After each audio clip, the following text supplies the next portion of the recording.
10 अगस्त की दोपहर में डीसीबी सूरत की टीम ने एक रेड के दरमियान अंकित वगासिया नाम के एक आदमी के पास से, जो डभोली गांव में रहता है, सिंगनपुर एरिया में, उसके पास से 370 जितने प्रिंटेड आरसी बुक्स पाई और जब्त किया। उसकी इंक्वायरी में आगे ये पता चला कि ये कार्ड्स उसको जीतू पटेल नाम का एक इंसान ला के देता है, और वो जीतू पटेल आरटीओ कचहरी में एजेंट के तरीके से जाता आता है और काम करता है।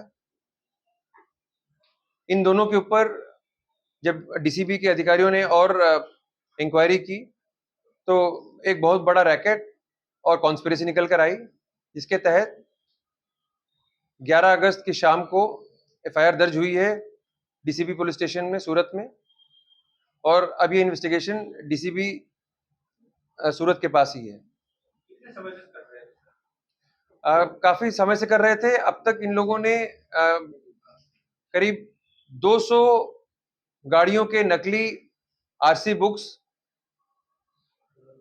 बनाकर ओरिजिनल की तरह से उसको नए ओनर्स को दिया है। इनका एमओ ऐसा था कि ये लोग जो गाड़ियों का लोन का चेक बाउंस हो जाता है या जो ओनर्स अपना लोन नहीं पे कर पाते हैं, ऐसी गाड़ियों को आइडेंटिफाई करते थे, उन गाड़ियों को सीज करके बैंक को न देकर उनका लोन सेटलमेंट कराकर ओरिजिनल एनओसी ले लेते थे लोन का। उस एनओसी को ये लोग फिर यूज करते थे गाड़ी को रीसेल करने में। इसके लिए इन्होंने एक गायत्री मोटर्स के ओनर हैं सावजी भाई डाबी, उनकी हेल्प ली, और ये सब लोग एक कॉन्स्पिरेसी में आकर इन्होंने इन पुराने आरसी बुक्स का यूज किया, जिनको ये अंकित वगासिया अपने कंप्यूटर प्रिंटर के मदद से और एम परिवहन के डिटेल्स के हेल्प से नए आरसी बुक्स बनाता था, और हर वाहन के एनओसी के हिसाब से ये लोग दोबारा नए ओनर्स को आरटीओ की मदद से आरटीओ के पास जाकर वहां पर पुराने ओनर और नए ओनर को आरसी बुक ट्रांसफर करवाकर ये कौभांड कर रहे थे। अंकित वगासिया तक क्राइम ब्रांच कैसे पहुंची?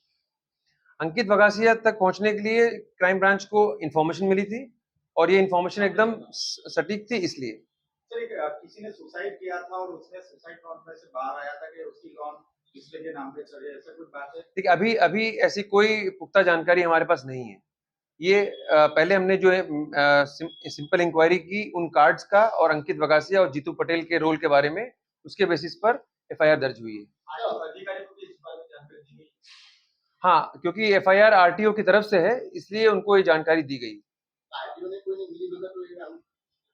अभी ऐसा कुछ नहीं निकला है, क्योंकि जो अभी निकला है वो ये पता लग रहा है कि आरटीओ को जो बेसिक डॉक्यूमेंट्स रिक्वायर्ड होते थे वो ये लोग उनको मुहैया करा रहे थे, और इसलिए नए ओनर्स को उनकी आरसी बुक बाय पोस्ट मिल जाती थी, और पुरानी आरसी बुक जो कि फेक होती थी वो आरटीओ में जमा होती थी। आरटीओ में से कहीं ना कहीं चोरी करके ये लोग बनाते थे, ऐसा कुछ? जी हाँ, ये जो जीतू पटेल है, जो इसके पास आरटीओ के रिकॉर्ड रूम का एक्सेस था, ये वहां से पुरानी आरसी बुक्स या प्रिंटेड आरसी बुक्स लेकर आता था, और उसकी मदद से ये लोग आरसी बुक पर जो ऑलरेडी प्रिंटेड होता था उसको पेट्रोल से मिटाते थे, और फिर उसी आरसी बुक का दुरुपयोग हो रहा था।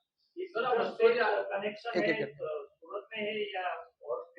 अभी तक तो जो पकड़े गए हैं वो सिर्फ गुजरात के ही लोग हैं, पर अगर आगे कुछ निकलेगा इन्वेस्टिगेशन में तो आपको बताया जाएगा।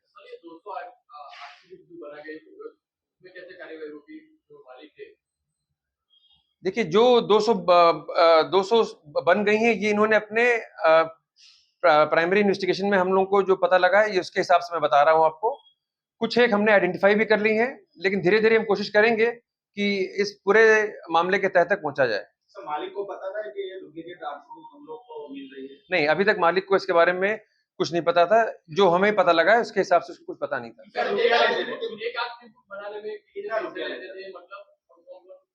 नहीं, एक देखिए अलग-अलग लोगों का अलग-अलग रेट होता था, पर मेन बात ये है कि अगर कोई गाड़ी 1.5 लाख की है, कोई टू व्हीलर और उसका 75,000 जैसा लोन है, तो आप उसके हिसाब से समझिए कि ये इसको एनओसी लेने के लिए बैंक से जो भी बैंक का मार्जिन होता है कि हम इतने मार्जिन पर बैंक लोन सेटलमेंट कर सकते हैं, उस लोन सेटलमेंट के हिसाब से छोटा अमाउंट पे करके ये एनओसी लेते थे बैंक से। तो उस एनओसी को यूज करके और जो इन्होंने फेक आरसी बुक बनाई है, इन दोनों का प्रयोग करके नए ओनर के नाम पर नई आरसी बुक बनवाते थे। અત્યાર સુધીમાં 200 જેટલા વાહનો અંદાજથી. આ તો સીઝ કરેલા વાહનો છે, પણ વરાછા છે, કતારગામ છે અને ખાસ કરીને સટાણા વિસ્તારમાં ગાડી ગીરવે લે છે, લોનના પૈસા આપે છે અને એ ગાડીઓને પણ આ જ રીતે લૂંટવામાં આવે છે. એવો કૌભાંડ બી ચાલી રહ્યું છે. એના છેલ્લા કઈ ઓર્ડર नहीं, अभी देखिए कल एफआईआर दर्ज हुई है, इन्वेस्टिगेशन अभी स्टार्ट हो गई है, इसमें टाइम लगेगा पता करने में.